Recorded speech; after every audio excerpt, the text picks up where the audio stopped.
Expliquez-moi pourquoi c'est plus grave que le Myanmar, d'Aung San Suu Kyi qui est ramassé dans une prison depuis 1 an et demi, 2 ans, de cette révolution-là qui a été écrasée par une junte militaire. Expliquez-moi pourquoi c'est plus grave que, tu sais, qu'est-ce qui s'est passé au Soudan, en Éthiopie avec la guerre civile, ou encore you, man. Parce que t'as pas de shot, parce que t'avais pas un correspondant qui prenait l'image. J'ai vu un bébé avec la bedaine donc ben gonflée, on va le passer à soir aux 18h. You. Fait que ça m'enrage. Puis comment t'as trouvé la couverture médiatique jusqu'à présent de ce conflit-là? C'est tout le temps la même affaire. C'était simpliste? Ben, c'est le victimisme. Le style de victimisme, moi, que je veux bien de la misère. Là, de c'est qui la pire victime? C'est qui souffre le plus? Puis par défaut, mais ça doit nécessairement être le camp adverse qui a tort. Celui qui cause le plus de souffrance.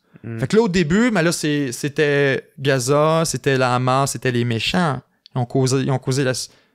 Et là, après ça, ben là, c'est rendu Israël, les méchants. Et eux autres, c'est rendu eux autres, les gentils. C'est le victimisme. De voir tous les conflits à travers le prisme de là, c'est qui l'a le pire en ce moment, là. Fait que nécessairement, on devrait regarder notre interprétation de ce conflit à travers ça. C'est lui la pire victime. Et... j'ai bien de la misère avec ça. Puis ça vient que toute la couverture est axée sur le victimisme. Pas juste sur la question de qui a fait quoi, mais sur la question de qu'est-ce qui s'est passé aujourd'hui. Il y a 8 morts à telle place, là, puis là, il y a eu 14 blessés, puis là, on va montrer des images des blessés. Ça n'apporte rien. Est-ce qu'on, tu sais, cette discussion-là qu'on a depuis tantôt sur les enjeux fondamentaux, sur ça prend 15 minutes, ça n'a jamais eu lieu. Puis ils le feront pas. Parce que ça intéresse personne, parce que c'est un peu controversé, parce qu'ils veulent pas toucher à ces affaires-là, c'est trop compliqué, le monde va changer de poste, c'est pour tout ça. Fait que ça m'enrage, le victimisme. Que la seule raison pour laquelle on parle de Gaza, Israël, hey, moi ça fait 1 an et demi là, qu'on parle de ça toutes les semaines à revue de presse, avec les membres exclusifs, parce que je disais, c'était énorme, c'était un des plus gros développements géopolitiques du 21e siècle, de voir l'Arabie Saoudite, Israël, les pays arabes qui étaient en train de normaliser. C'était énorme, on en parlait constamment toutes les semaines. Et là, soudainement, là, il se met à mourir du monde, Jer. Là, ça passe partout dans les médias. On parle que de ça. Puis dès qu'il arrête d'en mourir assez pour passer le baromètre médiatique, soudainement, on n'en reparle plus, c'est plus important. C'est ça le victimisme. C'est de déterminer l'importance et la pertinence, l'envergure d'un dossier en vertu de combien de monde qui meurt, puis comment qui meurt. Puis on a-tu des bonnes shots? Ça m'embête pas mal. Parce que, regarde-tu, là, dans 1 an et demi, 2 ans, quand ils vont débarquer avec l'armée israélienne, les forces de défense, puis qu'ils vont faire un raid dans le camp de réfugiés à Jenin, qu'est-ce qui va arriver? On va faire un segment de 14 secondes. Ben, feront pas le suivi du dossier, des raisons que ça c'est en train de se passer, de c'est qui, là, Hamas, pourquoi. Dépasser le victimisme, là. C'est donc bien pas drôle ce qui se passe. Le monde entier, on peut faire ça, là. On peut se virer de bord, là, puis c'est ça qui m'enrage. C'est qu'à partir du moment où tu tombes là-dedans, là, puis que tu décides de déterminer quel conflit est important en fonction de le victimisme, combien de monde meurt, puis c'est qui, ben là, écoute, mon homme, tu commences à hiérarchiser des affaires qui n'ont pas besoin d'être hiérarchisées. Là. Explique-moi pourquoi c'est plus grave que la crise humanitaire qu'on a au Yémen. Écris-moi pourquoi c'est plus grave que les enfants du Yémen qui mangent de la pâte dans des petits sacs à 4 sous envoyés par Médecins sans frontières. Que ça dure depuis 10 ans, parce que l'Arabie Saoudite puis l'Iran sont dans le chicane, ont décidé qu'ils se faisaient la guerre là-bas. Expliquez-moi pourquoi c'est plus grave que le Myanmar, d'Aung San Suu Kyi qui est ramassé dans une prison depuis 1 an et demi, 2 ans, de cette révolution-là qui a été écrasée par une junte militaire. Expliquez-moi pourquoi c'est plus grave que, tu sais, qu'est-ce qui s'est passé au Soudan, en Éthiopie avec la guerre civile, ou encore you, man. Parce que t'as pas de shot, parce que t'avais pas un correspondant qui prenait l'image. J'ai vu un bébé avec la bedaine donc ben gonflée, on va le passer à soir aux 18h. You. Fait que ça m'enrage. Si vous voulez hiérarchiser les conflits, regardez ça, qu'est-ce qui cause quoi, là? Puis vous dites, bon, dans le fond, c'est quoi ça? Israël, Palestine, ok, bon, on va remonter d'un étage, Iran, Arabie Saoudite, ok, on va remonter d'un étage, États-Unis, approvisionnement des flux énergétiques, ok, on va remonter d'un étage. Hey, t'es capable de comprendre la game tellement mieux que ça, mais on veut pas rendre ce service-là aux gens. Premièrement, c'est trop compliqué. Deuxièmement, j'en suis persuadé, ça m'a pris du temps, comprendre ça. Ça m'a pris du temps à allumer là-dessus. Longtemps, je les en voulais. Elle me disait, bande de clowns, pourquoi vous le faites pas? Et là, je suis rendu empathique, c'est parce qu'ils comprennent pas. C'est pas parce qu'ils veulent pas en parler, c'est qu'il n'y a pas personne sur le staff qui comprend ça. Il n'y a pas personne sur le staff. Il n'y a pas un correspondant quelque part qui est capable Qu'est-ce qui t'a dit ça?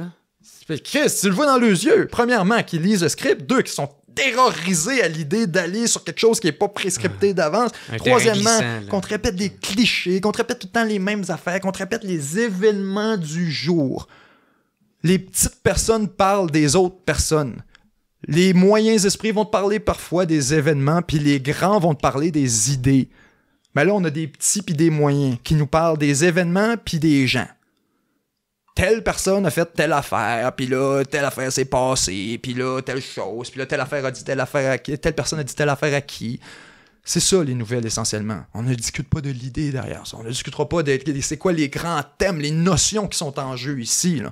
Quand on parle d'approvisionnement énergétique, quand on parle justement de régime, de légitimité, quand on parle de tout ça, vas-y. Mais là, ça te prend un oiseau spécial. Ça te prend un oiseau qui comprend un peu de sciences politiques, ça te prend un oiseau qui comprend la philosophie derrière ça, qui comprend un peu l'anthropologie, la nature humaine, qui comprend la psychologie. Puis tu sais, je prétends pas ça du tout. Ce que je te dis, c'est qu'il faut au moins avoir l'humilité de voir que la réponse, c'est pas ce qu'on nous propose. C'est pas ce qu'on nous dit. C'est plus compliqué que ça. Puis la vérité, elle est insaisissable et comme un savon dans la douche, elle nous glisse entre les doigts. Maintenant, ce qu'on peut faire de mieux, c'est essayer de le saisir, essayer de regarder de quoi qu'elle a l'air, essayer de voir avant qu'elle glisse, puis qu'on réalise à quel point justement elle est insaisissable. De voir, peut-être qu'on peut en comprendre un peu. Ça m'enrage avec les nouvelles. Ça m'enrageait pendant un mois. Ils me disaient, ils voulaient pas, jusqu'à ce que je réalise, ils peuvent pas. 1, ils n'ont pas le temps. 2, ils n'ont personne sur le staff qui comprend ça. Puis s'il y avait quelqu'un qui comprenait ça puis qui l'expliquerait, non, mais sortez ce malade-là de la pièce. Ça fait 1h25. Là.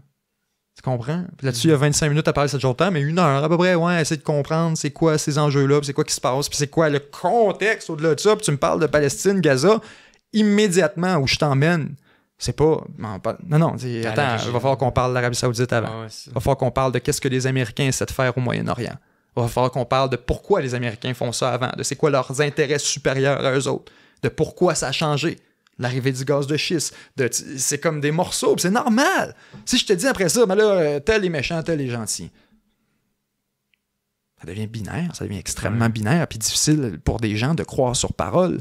Versus, viens m'expliquer tout ça. Ben voilà, tu me diras, peut-être que je vais mieux comprendre votre billet. Peut-être que je vais mieux comprendre l'interprétation, puis pourquoi que ici au Canada, on a tendance à être très contre Israël.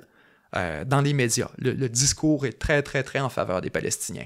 Royaume-Uni, même chose. Dans les pays anglo-saxons, c'est généralement très, très, très pro-Palestine, à l'exception des États-Unis, qui sont vraiment un cas unique là-dessus, de par notamment l'attachement géopolitique, la force du lobby, un certain nombre d'influences, d'extensions dans la vie politique américaine. OK, puis elles sont des partenaires, eux autres, ces deux-là? Oui, effectivement. Oui, on pourrait voir ça de même, mais on sait ça aussi élargir à beaucoup plus que ça en termes de l'influence de l'État d'Israël sur les États-Unis.